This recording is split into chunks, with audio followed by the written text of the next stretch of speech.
Hello friends, आप सभी का स्वागत है आपके अपने यूट्यूब चैनल स्टडी आले पर। तो आज की वीडियो में हम UP board class 10th 2025-26 science के लिए टॉप 30 मोस्ट इम्पॉर्टेंट एमसीक्यू लेकर आए हैं। आज साइंस का दूसरा चैप्टर है अम्ल, क्षार और लवण। पहला चैप्टर पहले पार्ट में करवा दिया गया है, रासायनिक समीकरण एवं अभिक्रियाएं। उसके भी हमने 30 मोस्ट इम्पॉर्टेंट एमसीक्यू करवा दिए हैं। तो आज हम अम्ल, क्षार और लवण के टॉप 30 मोस्ट इम्पॉर्टेंट एमसीक्यू करवाने वाले हैं। तो चलिए शुरू करते हैं आज की इस वीडियो को। तो पहला प्रश्न है, शुष्क बुझा हुआ चूना पर क्लोरीन गैस की क्रिया से कौन सा पदार्थ बनता है। आप लोगों के लिए चार ऑप्शन है, इसमें से आप सभी लोगों को बताना है कौन सा राइट आंसर हो जाएगा। ऑप्शन ए है विरंजक चूर्ण, ऑप्शन बी है कैल्शियम क्लोराइड, ऑप्शन सी है हाइड्रोक्लोरिक अम्ल और ऑप्शन डी क्या है, जल है। तो राइट आंसर क्या हो जाएगा इसका, शुष्क बुझा हुआ चूना, इस पर क्लोरीन गैस की क्रिया कराने से कौन सा पदार्थ बनता है, तो विरंजक चूर्ण बनता है। राइट आंसर हो जाएगा ऑप्शन नंबर ए। तो चलिए अगला प्रश्न देख लेते हैं। अगला प्रश्न दिया हुआ है, लिटमस रंजक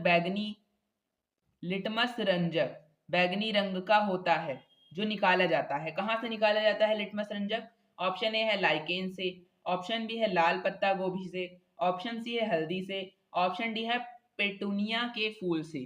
तो आप लोग चार ऑप्शन दिए हैं, आप लोगों को आंसर बताना है।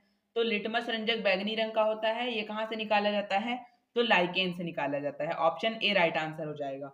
चलिए अगला प्रश्न देख लेते हैं। अगले प्रश्न में दिया हुआ है, कठोर जल को मृदु जल बनाने के लिए सोडियम के किस यौगिक का उपयोग किया जाता है। ऑप्शन ए है NaCl, ऑप्शन बी है Na2CO3, ऑप्शन सी है NaOH, ऑप्शन डी है NaHCO3। इसको क्या बोलते हैं, सोडियम बाइकार्बोनेट। तो इसका राइट आंसर क्या हो जाएगा, इसका राइट आंसर हो जाएगा ऑप्शन नंबर बी, Na2CO3। चलिए अगला प्रश्न देख लेते हैं। अगले प्रश्न में दिया हुआ है, निम्नलिखित में से कौन सा विजातीय यौगिक है। आप सभी लोगों को विजातीय यौगिक बताना है, इसमें से कौन सा है। ऑप्शन ए है चूना पत्थर, ऑप्शन बी है खड़िया, ऑप्शन सी है संगमरमर और ऑप्शन डी क्या है, प्लास्टर ऑफ पेरिस। तो इसका राइट आंसर क्या हो जाएगा, इसमें से विजातीय यौगिक कौन सा है, तो इसमें से विजातीय यौगिक है प्लास्टर ऑफ पेरिस, जिसको हम लोग पीओपी भी बोलते हैं। तो राइट आंसर ऑप्शन डी हो जाएगा। तो चलिए अगला प्रश्न देख लेते हैं। अगले प्रश्न में दिया हुआ है, निम्नलिखित में पीएच का कौन सा मान क्षारक विलयन का मान देता है, मतलब कौन सा मान क्षारक का मान देता है। तो 7 जो होता है वो उदासीन होता है, उससे ऊपर वाले क्या होते हैं, क्षारक होते हैं। तो इसमें 7 से बड़ा क्या है, 13 है, तो ये क्षारक विलयन का मान देगा। तो राइट आंसर हो जाएगा ऑप्शन नंबर डी। तो चलिए अगला प्रश्न देख लेते हैं। अगले प्रश्न में दिया हुआ है, सोडियम हाइड्रोक्साइड का पीएच मान होता है। सोडियम हाइड्रोक्साइड मतलब क्या होता है, NaOH, और हमको बताना है इसका पीएच मान क्या होता है। तो ऑप्शन दिए हुए हैं 11, ऑप्शन बी है 12, ऑप्शन सी है 13 और ऑप्शन डी है 14। तो इसका राइट आंसर क्या हो जाएगा, सोडियम हाइड्रोक्साइड का पीएच मान होता है 14। तो राइट आंसर ऑप्शन डी हो जाएगा। तो चलिए देखते हैं अगला प्रश्न। अगले प्रश्न में दिया हुआ है, निम्नलिखित में से कौन सा सही है। निम्नलिखित में से कौन सा सही है ये बताना है आपको। Na2CO3.5H2O सही है, या फिर Na2CO3.10H2O, या फिर Na2CO3.7H2O, या फिर Na2CO3.2H2O। तो सातवें प्रश्न का राइट आंसर क्या हो जाएगा, आप सभी लोगों को बताना है। सातवें प्रश्न का राइट आंसर हो जाएगा Na2CO3.10H2O। राइट आंसर हमारा ये हो जाएगा। तो चलिए देखते हैं अगला प्रश्न। अगले प्रश्न में दिया हुआ है, चूना पत्थर, खड़िया एवं संगमरमर किस का विविध रूप है। किसका विविध रूप है चूना पत्थर, खड़िया एवं संगमरमर? ऑप्शन ए है सोडियम बाइकार्बोनेट का, या फिर ऑप्शन बी है सोडियम हाइड्रोक्साइड का, ऑप्शन सी है कैल्शियम हाइड्रोक्साइड का, या फिर ऑप्शन डी है कैल्शियम कार्बोनेट का। तो इसमें से आप सभी लोगों को राइट आंसर बताना है।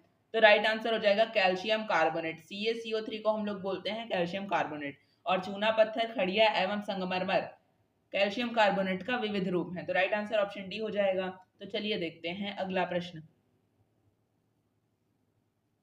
अगले प्रश्न में दिया हुआ है, जठर रस का पीएच मान होता है लगभग। जठर रस का पीएच मान कितना होता है, आप सभी लोगों को बताना है। जठर रस अमाशय से स्रावित होता है, इसका पीएच मान क्या होता है?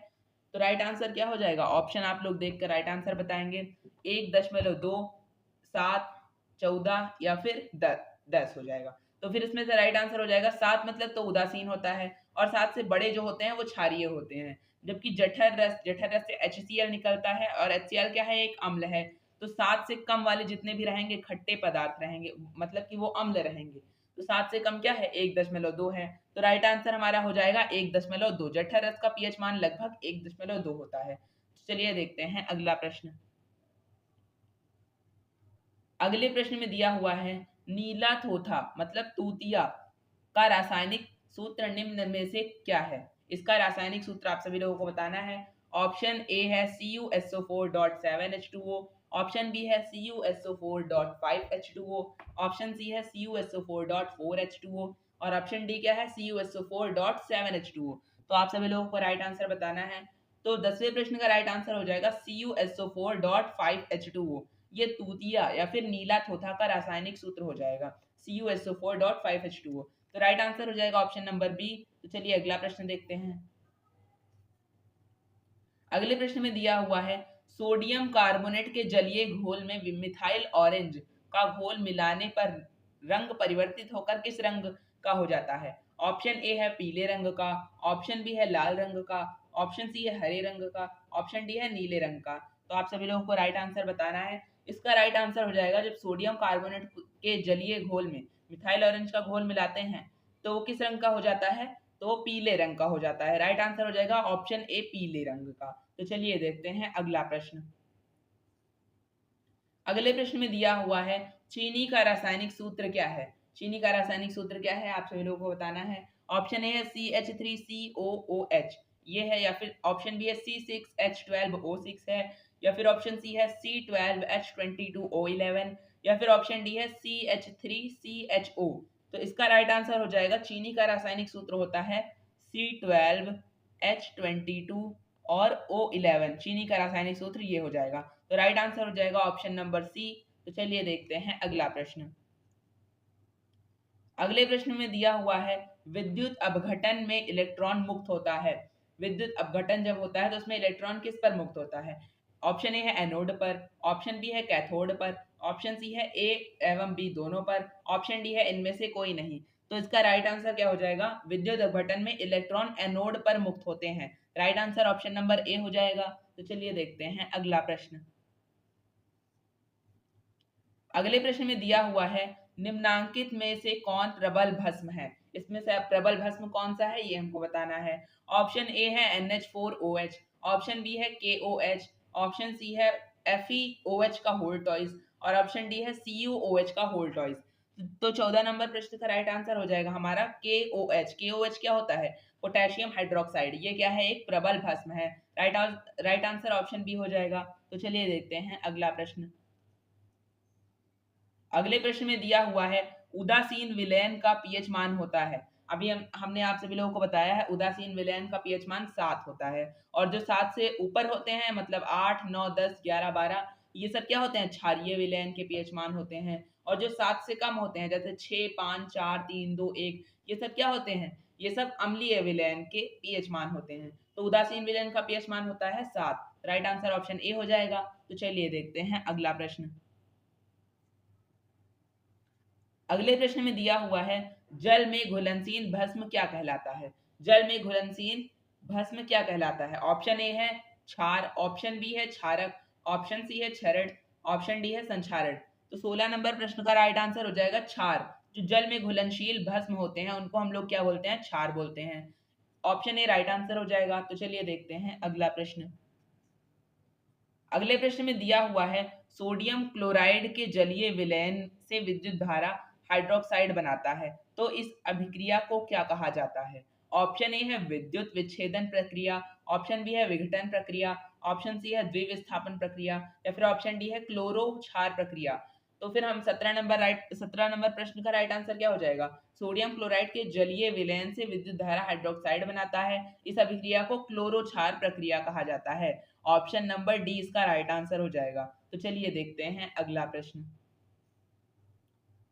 अगले प्रश्न में दिया हुआ है, दही में किस प्रकार का अम्ल पाया जाता है? आप सभी लोगों को सारे पदार्थों में कौन कौन सा अम्ल पाया जाता है ये याद रखना है। तो दही में किस प्रकार का अम्ल पाया जाता है? ऑप्शन ए है साइट्रिक अम्ल, ऑप्शन ए है साइट्रिक अम्ल, ऑप्शन बी है ऑक्जेलिक अम्ल, ऑप्शन सी है लैक्टिक अम्ल, ऑप्शन डी है मेथेनॉइक अम्ल। मेथेनॉइक अम्ल को ही हम लोग फॉर्मिक एसिड भी बोलते हैं। तो दही में कौन सा अम्ल पाया जाता है? Lactic acid. लैक्टिक एसिड मतलब लैक्टिक अम्ल पाया जाता है। ऑप्शन सी राइट आंसर हो जाएगा। तो चलिए देखते हैं अगला प्रश्न। अगले प्रश्न में दिया हुआ है निम्नांकित में कौन अम्ल नहीं है? HCl, HCl अम्ल होता है। HCl कौन सा अम्ल है? हाइड्रोक्लोरिक अम्ल। HNO3 ये भी अम्ल है, ये नाइट्रिक अम्ल है। H2SO4 ये भी अम्ल है, ये कौन सा अम्ल है? ये है सल्फ्यूरिक अम्ल। लेकिन KOH ये अम्ल नहीं है, क्योंकि जिसके पीछे OH लगा रहता है उसको हम लोग क्या बोलते हैं? हाइड्रोक्साइड। और वो क्षार, कोई भी चीज अगर क्षार होती है तो उसके पीछे OH लगा रहता है। तो KOH मतलब पोटेशियम हाइड्रोक्साइड, मतलब ये एक क्षार है, ये अम्ल नहीं है। तो इसमें यही पूछा था, तो राइट आंसर हो जाएगा हमारा ऑप्शन नंबर डी। तो चलिए देखते हैं अगला प्रश्न। अगले प्रश्न में दिया हुआ है निम्नांकित में कौन लवण है? इसमें से हमको बताना है कौन सा लवण है। ऑप्शन ए है HCl, ऑप्शन बी है NaOH, ऑप्शन सी है K2SO4 और ऑप्शन डी है NH4OH। तो 20 नंबर प्रश्न का राइट आंसर हो जाएगा हमारा K2SO4, पोटेशियम सल्फेट हो जाएगा राइट आंसर। अब लवण पूछा हुआ है तो HCl तो क्या है? एक अम्ल है। NaOH, OH पीछे लगा है मतलब ये क्या है? एक क्षार है। यहाँ भी OH पीछे लगा है मतलब ये भी एक क्षार है। तो तीन ऑप्शन क्या हो गए? एलिमिनेट हो गए। बचा क्या? K2SO4। क्या बोलते हैं इसे हम? Potassium sulphate. तो यही एक लवण हो जाएगा। राइट आंसर हो जाएगा ऑप्शन नंबर सी। तो चलिए देखते हैं अगला प्रश्न।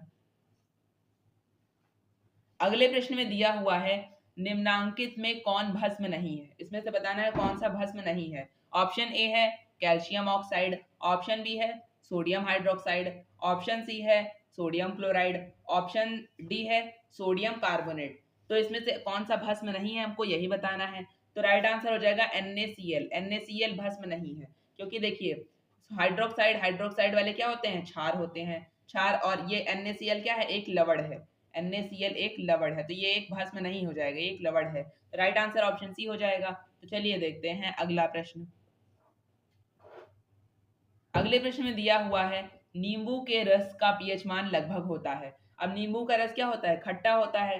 तो नींबू का रस अगर खट्टा होता है तो खट्टे के लिए 7 से कम, 7 से कम जो भी रहेगा वो क्या होगा? अम्लीय विलयन होगा। तो अम्लीय विलयन नींबू, नींबू खट्टा होता है तो वो भी 7 से कम होगा, क्योंकि नींबू खट्टे पदार्थ, जो भी खट्टे पदार्थ होते हैं वो कैसे होते हैं? अम्लीय होते हैं। तो नींबू का रस 7 से कम होगा, ये भी 7 से ज्यादा है, ये भी 7 से ज्यादा है, ये भी 7 से ज्यादा है। मतलब ये तीनों क्या होंगे? क्षार होंगे। और 7 से कम वाला अम्लीय होगा। तो ऑप्शन बी राइट आंसर हो जाएगा। ऑप्शन बी 7 से कम है। तो नींबू के रस का पीएच मान लगभग 2.2 होता है। तो चलिए अगला प्रश्न देख लेते हैं। अगला प्रश्न है किसी अम्ल में मुख्य रूप से एक परमाणु अवश्य मौजूद रहता है जो धातु से अभिक्रिया कर एक गैस उत्पन्न करता है। वह गैस कौन सी है? ऑप्शन ए है, ऑप्शन ए क्या है? ऑक्सीजन, O2 होता है ऑक्सीजन। ऑप्शन बी है H2 हाइड्रोजन, ऑप्शन सी है N2, N2 मतलब नाइट्रोजन, और ऑप्शन डी क्या है? NH3, NH3। तो इसमें से राइट आंसर आपको बताना है। Option A oxygen gas, option B H2, option C N2, option D NH3। तो कौन सी गैस निकलती है? तो फिर हाइड्रोजन गैस। किसी अम्ल में मुख्य रूप से एक परमाणु अवश्य मौजूद रहता है जो धातु के साथ अभिक्रिया करके कौन सा गैस उत्पन्न करता है? तो hydrogen gas. Hydrogen gas H2, इसको बोलते हैं H2, और ऑक्सीजन गैस को O2 बोलते हैं, और नाइट्रोजन गैस को N2 बोलते हैं। तो चलिए देखते हैं अगला प्रश्न। अगले प्रश्न में दिया हुआ है इमली में कौन सा अम्ल विद्यमान रहता है? हमने आप सभी लोगों को बताया है, आप जितने भी पदार्थ होते हैं उसमें जो अम्ल पाया जाता है आप सभी लोगों को वो अम्ल याद रहना चाहिए। जैसे कि अभी दही में कौन सा अम्ल पाया जाता है? तो वो लैक्टिक अम्ल पाया जाता है दही में। इसी प्रकार इमली में कौन सा अम्ल पाया जाता है? ऑप्शन ए है टार्ट्रिक अम्ल, ऑप्शन बी है मेथेनॉइक अम्ल। मेथेनॉइक अम्ल कहाँ होता है? चींटी के डंक में या फिर मधुमक्खी के डंक में मेथेनॉइक अम्ल होता है, और बिच्छू के डंक में भी मेथेनॉइक अम्ल होता है। ऑप्शन सी है ऑक्जेलिक अम्ल, ऑप्शन डी है लैक्टिक अम्ल। तो इमली में कौन सा अम्ल पाया जाता है? इमली में टार्ट्रिक अम्ल पाया जाता है। राइट आंसर हो जाएगा ऑप्शन नंबर ए। तो चलिए देखते हैं अगला प्रश्न। अगले प्रश्न में दिया हुआ है बेकिंग सोडा का रासायनिक सूत्र निम्न में से कौन सा है। इसमें से हमको बताना है बेकिंग सोडा का रासायनिक सूत्र कौन सा है। NaHCO3 या फिर Na2HCO3 या फिर Na2CO3 या फिर NaOHCO3। तो बेकिंग सोडा का रासायनिक सूत्र इसमें से कौन सा है, सोडियम बाइकार्बोनेट जिसे हम बोलते हैं NaHCO3। NaHCO3 राइट आंसर हो जाएगा। तो चलिए देखते हैं अगला प्रश्न।